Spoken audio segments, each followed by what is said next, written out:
Hello Sir Paul. Ako po si Elton. Pero sa gabi, Elona po ako. Yes po. Tama po kayo. Kabilang po ako sa mga bagong kasarian. Hindi ko po kinakaya ang sarili ko. Proud na proud po ako. Gusto ko po sana mag-share ng kwento. Isang kwento na medyo may pagka-SPG. Pero masasabi kong kapupulutan po ng aral ito. Aral sa mga katulad kong Becky dyan. Yung mga masyadong mapupusok. Yung mga masyadong may hilig. Bagay na bagay sa inyo ito. 20 years old po ako na mangyari ito. Ngayon kasi, 41 years old na po ako. Bahala na kayo mag-compute kung anong taon yan. Sa mga taon kasi na yan, nagbakasyon kami ng pamilya ko sa may Quezon. Andyan kasi nakatira yung both families po ng nanay at tatay ko. At sa mga panahon na yan, hindi pa po ako open sa kasarian ko. Kumbaga, nililihim ko pa lang po at nagpapanggap ako sa pamilya ko. Pero ang totoo, bading na po ako niyan. So yun na nga po. Nang makarating kami ng Lucena, tuwang-tuwa ko. Ang ganda pala ng syudad ng Lucena. First time ko lang kasi makapunta doon noon. Correct me if I'm wrong. Yung Lucena ata ang pinaka-capital ng Quezon Province. Yun po yung pagkakaalam ko. Correct nyo na lang po kapag mali ako. Sa mga time na yan, may kasakasama po akong pinsan. Si Lucas, lalaki po ito. Kaidarin ko. Siya po yung nagtuturo sa akin sa buong lugar. Enjoy na enjoy nga ako noon. Ngunit habang kumakain kami ng tusok-tusok noon, yung mga fishbowl at kikiam, nagulat ako sa sinabi niya. Elton, umamin ka nga sa akin. Bading ka ba? Ha? Hindi ah. Lalaki ako no. Bakit mo naman nasabi? Hoy, wag ka na nga magmakaila dyan. Amoy kita no? Hindi ah. Hoy girl, bakla din ako. Hindi nga. Oo, tinatago ko rin. Alam mo namang galit yung mga tatay natin sa bading, di ba? Ano, tama ako no? Paano mo nalaman? Ang bading, naaamoy din yung kapwa bading. Ikaw ba? Hindi mo ko napapansin? Actually, kanina pa nga kita napapansin eh. Paano yung tingin mo sa mga boylet dito? Akala ko naman mga kakilala mo lang sila. Yun pala nagdanasa ka na rin? Alam mo yan girl. Diyos ko Lord, kanina pa ako hirap na hirap magpanggap. Bakla ka rin pala. Never ko po talagang in-expect yun. Si Lucas kasi, lalaking-lalaki po talaga siya sa labas. Graduating na nga rin po siya sa pagpupulis noon. Yung tatay kasi namin, parehas pong pulis. Mabuti nga ako, yung gusto kong course yung pinapili sa akin ng tatay ko, tourism. Yung kay Lucas kasi, pinilit po siya ni titong magpulis, yung tatay niya. Swerte pa ako sa tatay ko. Nakakabilib kasi sa, malapit ka ng graduate. Pulis ka, di ba? Di ba puro lalaki doon? Girl, akala mo ba porket pulis? Puro lalaki lahat? Hindi no. Ang dami rin kaya mga paminta doon. Kung alam mo lang, halos kalahati o 1/4 ata ng bilang ng mga pulis, mga paminta. Lalo na yung mga bagong batch ngayon. Sa totoo nga, natuwa pa ako na nagpulis ako kasi napakaraming boylet. Mananawa ka kakatingin sa mga abs nila. Diyos ko, mauumay ka na lang sa araw-araw. Grabe, buti ka pa. Sa amin kasi sa course ko, kailangan mo pang magpanggap. Iilan pa lang kaming open doon. Pero at least napili ko yung gusto kong course. Yun nga, okay na rin yan. Maganda rin naman yung course mo. Hulaan ko, trip mo maging flight attendant no? Tama ka sis. Ikaw naman. Paano naman kapag pumasa ka ng pulis? Ano, makikipagbarilan ka? Ewan ko. Bahala na. Marami namang trabaho yung mga pulis eh. Sisikapin kong sa office lang. Bahala na. Magagawa naman ng paraan yan. Tsaka kahit naman bading ako, nai-enjoy ko rin naman yung pakikipagbarilan. Masaya rin kaya. Wala namang kaso yun. Masaya pong kasama si Lucas. Sa totoo lang kasi, first time ko din po siyang nakasama noon. Mga bata pa kami nung huling nakita kami. 7 years old, 8 years old yata. Ang laki ng pinagbago namin pareho. Ang ending, parehas pala kami mga Becky. Naging masaya ang bakasyon ko doon. Marami sa akin pinakilala si Lucas. Mga lalaki, mga katulad kong Becky, mga kababaihan. Doon pala sa Lucena, may mga samahan po ng ganyan. Isang gabi, pupunta kami ni Lucas sa isang barangay. Sa labas na po yun ng syudad. Base sa kanya, meron daw siyang kaibigan na magba-birthday noon. Becky rin daw ito. At maraming kaibigan. May mga babae, may mga Becky. At syempre, hindi mawawala ang mga lalaki. Pagkadating namin sa party, inom kaagad kami. Sayawan, ganito ganyan. Habang nag-e-enjoy ako, napansin ko na lang na sa isang sulok, may lalaki pong tumitingin sa akin. Ang lagkit na mga tingin niya. Alam mo yung parang may intensyon. Ako naman, niningitian ko lang siya. Alam mo yun, pa-charming din. Lumipas pang ilang sandali, nilapitan na po niya ako. Sa totoo lang po, first time ko lang po maka-experience ng ganon. Yung malapitan ng isang lalaki. Hi, anong pangalan mo? Elona. Ikaw? Mark. Bago ka rito? Ngayon lang kita nakita. Nagbabakasyon lang ako dito. Pinsan ako ni Lucas. Ganun ba? Lasing ka na ba?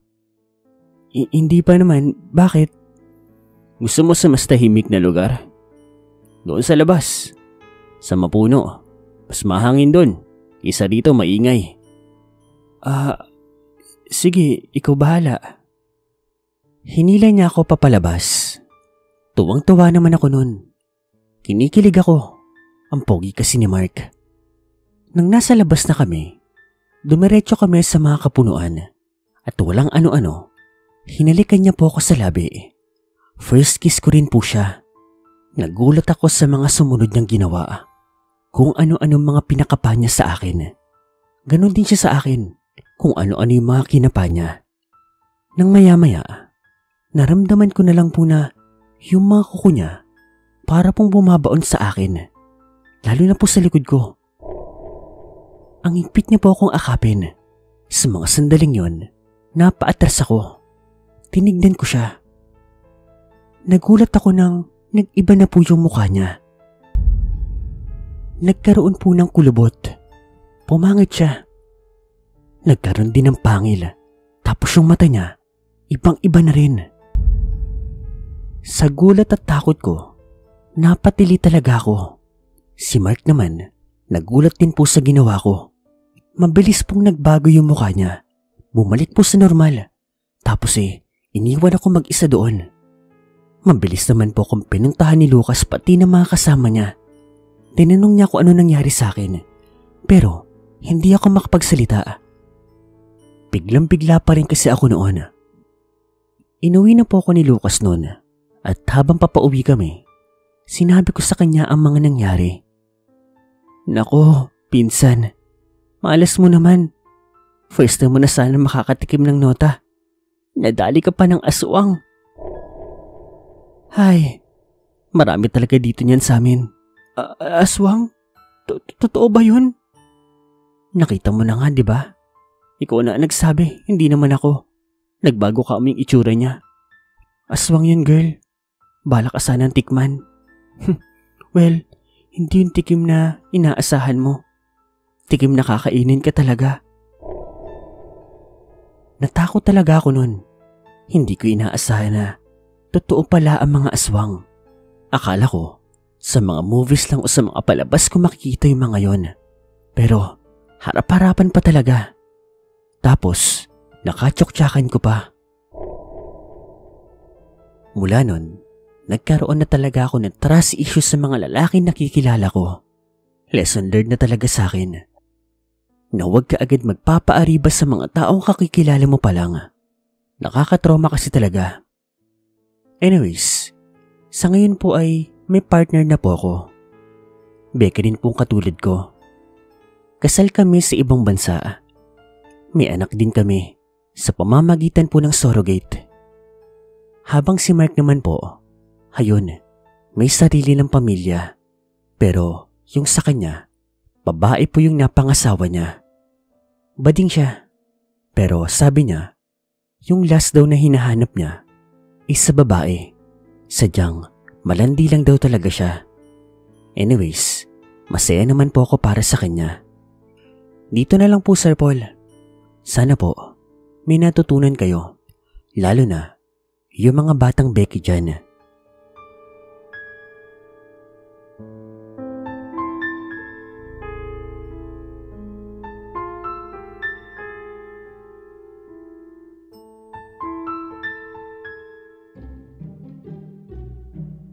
Hello guys, shoutout po tayo. Hi kay Miss Dimple Simi, Anika Mishka, King Temperance, Gengski Vlog, Lizelle Blas, Marcia Dalmino. Sabi niya, lunchtime habang nakikinig, thank you Sir Paul sa upload. Sabi naman ni Ma'am Lizelle Blas, gandang hapon Sir Paul, kain po tayo. Uy, kain tayo.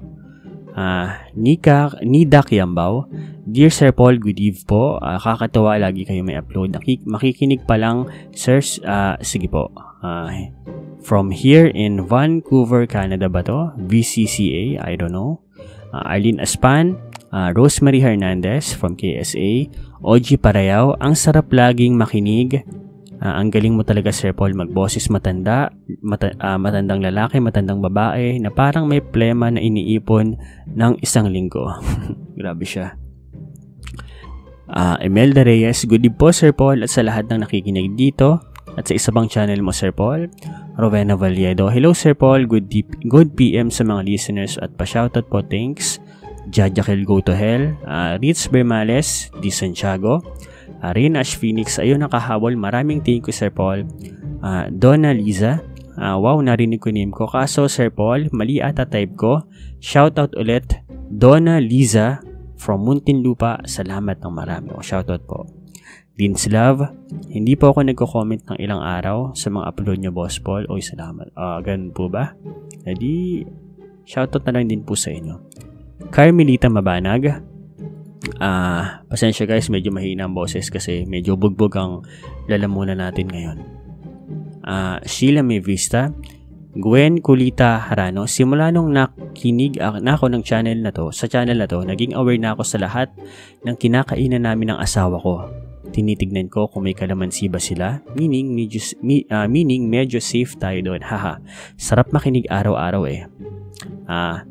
Menet Tiosal Pulgado, oo naman, taga Sariaya, naging asawa, bundo kasi yan. User, hi Sir Paul, listening from Kuwait. Silent listener nyo po ako, matagal na po, lalo na sa CMP mo na channel. Pa-shoutout po, birthday ko sa May 15, happy birthday sa'yo. Salamat po, Momps. Salamat lagi sa mga sender at kay Paul at kay Kuya Paul na maganda ang boses. Salamat po.